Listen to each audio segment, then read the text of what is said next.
ఈరోజు తెలంగాణ రాష్ట్రానికి, తెలంగాణ యువతకు, ప్రజలకు 8 కొత్త మెడికల్ కాలేజీలు మంజూరైనాయి. గతంలో ఎన్ఎంసీకి అప్పీల్ చేసుకున్నాం. ఏప్రిల్లో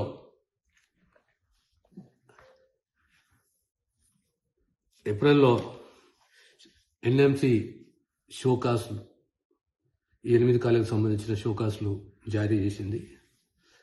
జూన్లో ఎన్ఎంసీ ఇన్స్పెక్షన్ చేసింది,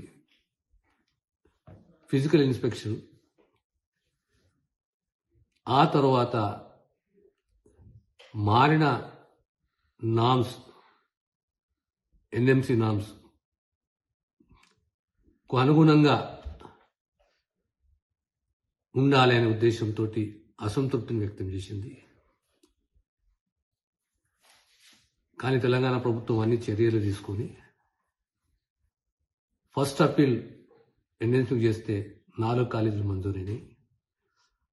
ఆ తర్వాత రెండో అప్పీల్లో హెల్త్ మినిస్ట్రీ, గవర్నమెంట్ ఆఫ్ ఇండియాకి అప్పీల్ చేసుకుంటే ఈరోజు మనకి ఇంకా 4 మెడికల్ కాలేజీలు మంజూరైనాయి.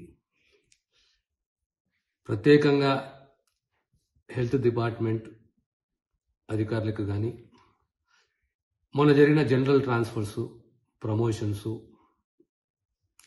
దీనివల్ల ఈ కొత్త 8 కాలేజీలలో హెచ్ఆర్ని మేము నింపడం జరిగింది. ఇన్ఫ్రాస్ట్రక్చరే కానీ, ఎక్విప్మెంటే కానీ, హెచ్ఆర్ ఇవన్నీ కూడా ఎన్ఎంసీ నామ్స్కు అనుగుణంగా చర్యలు తీసుకోవడం జరిగింది.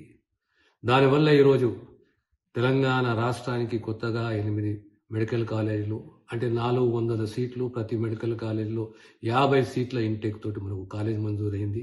ఒక్కొక్క హాస్పిటల్ 220 పడకల హాస్పిటల్. దానికి అనుగుణంగా ఈరోజు మనం పూర్తిగా మన మెడికల్ కాలేజ్ ప్రభుత్వ పరంగా గతంలో 3690 మెడికల్ సీట్లు ఉంటే ఈరోజు 4090 సీట్లు ప్రభుత్వ కళాశాలలో మనకు ఇంటేక్ పెరిగింది.